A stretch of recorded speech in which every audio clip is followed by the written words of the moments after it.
de Mateus, capítulo 16, Evangelho de Mateus, capítulo 16, a partir do versículo 13, eu vou ler aqui na Nova Almeida atualizada, onde lemos o seguinte: indo Jesus para a região de Cesaré de Filipe, perguntou a seus discípulos: quem os outros dizem que é o Filho do Homem?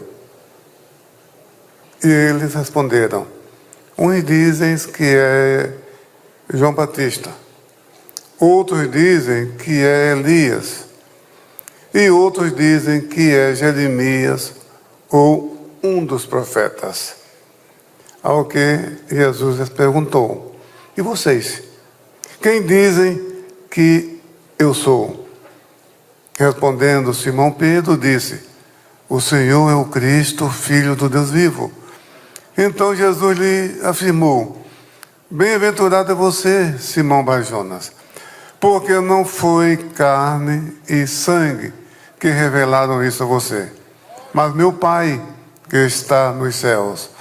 E sobre esta pedra edificarei a minha igreja, e as portas do inferno não prevalecerão contra ela. E eu lhe darei as chaves do reino dos céus. O que você ligar na terra terá sido ligado nos céus, e o que você desligar na terra terá sido desligado nos céus. Então Jesus ordenou aos seus discípulos que não dissessem a ninguém que ele era o Cristo. Amém. Que, meus irmãos, é um texto que diz respeito à identidade de Jesus. Nós ouvimos aqui o cântico, o hino, que fala que ele é Jesus. Jesus é o nome mais controvertido da história humana, porque ele tem uma característica que somente ele, no céu e na terra, possui. Ele é 100% Deus e 100% homem, 100% humano. Somente ele é assim. Agora, a verdadeira identidade de Jesus só pode ser reconhecida por meio de revelação. Foi o que o menino cantou aqui. O mistério. Por que você está aqui? Às vezes você não sabe. Por que você adentrou esta casa? Por que você está sintonizado conosco? E nós, quando aceitamos a Jesus, foi o Espírito Santo que nos iluminou, que nos mostrou que dependemos da graça de Deus, que nos mostrou que precisamos de Jesus, que somos miseráveis pecadores, que precisamos da salvação. E isso não vem do raciocínio humano, não vem por meio de uma demonstração matemática, por um argumento filosófico. Isso é revelação. Então veja, Jesus fez uma pergunta faz mais de 2000 anos, e a resposta ninguém tem, somente quem tem Jesus no coração, somente quem recebeu essa revelação. Ele perguntou: o que é que as pessoas falam, dizem sobre o Filho do Homem? A gente vê que o ibope de Jesus estava lá em cima, né? Realmente ninguém falou mal de Jesus, não. Considerar Jesus, comparar com o profeta Elias, isso não era pouca coisa. Jeremias é um grande profeta.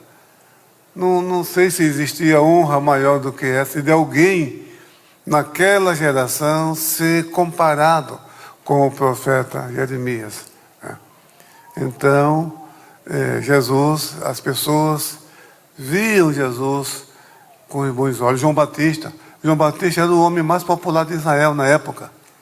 Era o homem mais popular.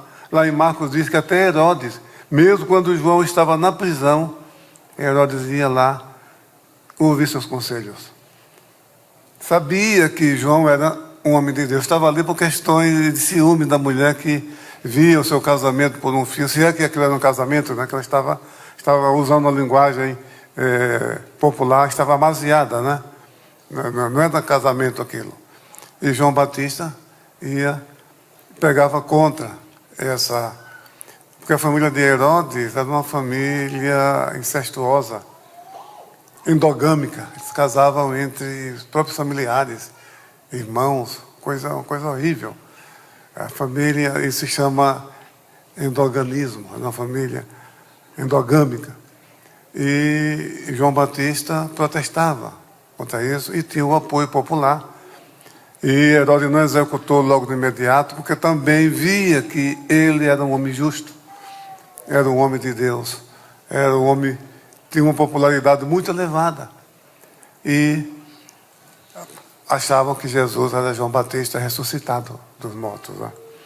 Então, tá bom. Jesus disse, olha, esta é a opinião das pessoas. O povo me vê dessa maneira. Se bem que Jesus não era simplesmente o profeta, era muito mais que o profeta. Era o Deus em forma humana. Era o Messias, anunciado pelos profetas, desde a queda de Adão, desde o livro de Gênesis, ao longo das Escrituras. Ele era anunciado, o centro das Escrituras. Tudo em Israel apontava para o Messias. A linguagem, as instituições, as festividades, os símbolos, o tabernáculo, o ritual do tabernáculo, tudo isso convergia para Jesus. E ele mesmo disse isso. O próprio Jesus dizia isso. Jesus falou, quando celebrou a ceia, que Isaías 53 se referia a ele, ao Messias. E ele disse em Lucas 24, 44, que toda a Escritura converge para ele. Jesus, o Messias prometido. O povo de Israel aguardava com ansiedade. Qualquer pessoa que aparecia pregando, será que esse não é o Messias? Quando João Batista iniciou seu ministério, já foram lá, escuta, você é o Cristo, você é o Messias? Era esse o clima de Israel naquela época, a expectativa. Agora que me chama a atenção, que quando Jesus nasceu, veio uma comitiva do Oriente, os magos, claro, digo uma comitiva porque eles não andavam sozinhos. E o texto sagrado diz que a cidade de Jerusalém ficou alvoroçada. E Herodes, preocupado. Mas 30 anos depois, parece que aquela geração se esqueceu que há 30 anos passados, uma estrela guiou os magos que vieram do Oriente, que Herodes decretou uma lei para exterminar as crianças de Belém, temendo o Messias. Ele achava que o Messias ia tomar o seu trono. É um pensamento mesquinho. Né? E um assunto foi algo que aconteceu que chamou a atenção das pessoas, daquela geração. Mas quando Jesus apareceu, parece que ninguém se lembrava mais disso. Será que alguém... Escuta, você lembra há 30 anos o que aconteceu? A história dos pastores de Belém? Mas, meus irmãos, o ser humano não é assim, dominado pelo pecado. A Bíblia diz que o Deus desse século cegou o entendimento dos incrédulos, para que não lhe resplandeça a luz do Evangelho. Então, aquela população realmente elogiava Jesus, via Jesus de um ponto positivo. Mas Jesus, está bom, eles não me conhecem, só ouvem falar. Algumas pessoas dão testemunho das curas, pessoas que receberam as bênçãos do Senhor Jesus, pessoas que foram libertas, cegos que passaram a ver, paralíticos que começaram a andar, surdos ouvindo, mudos falando, os milagres, multiplicação dos pães. Jesus, meus irmãos, manifestou seu poder sobre a natureza, sobre o pecado, sobre a morte e o inferno, sobre Satanás.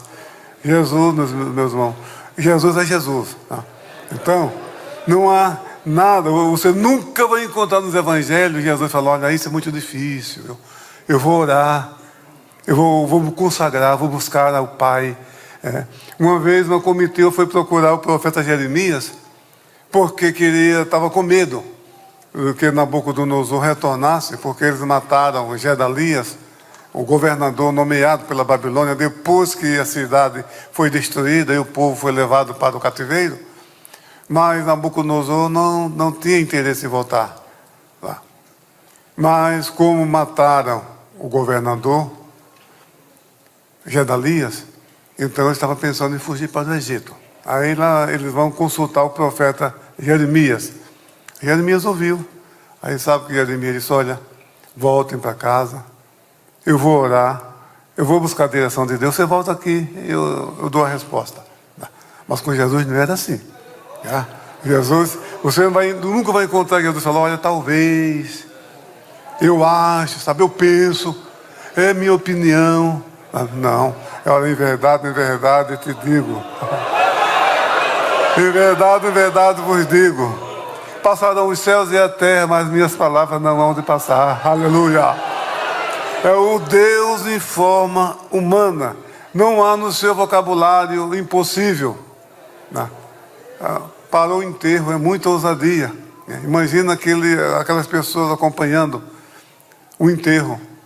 Ele para aquele enterro e fala para aquela mãe: não chores.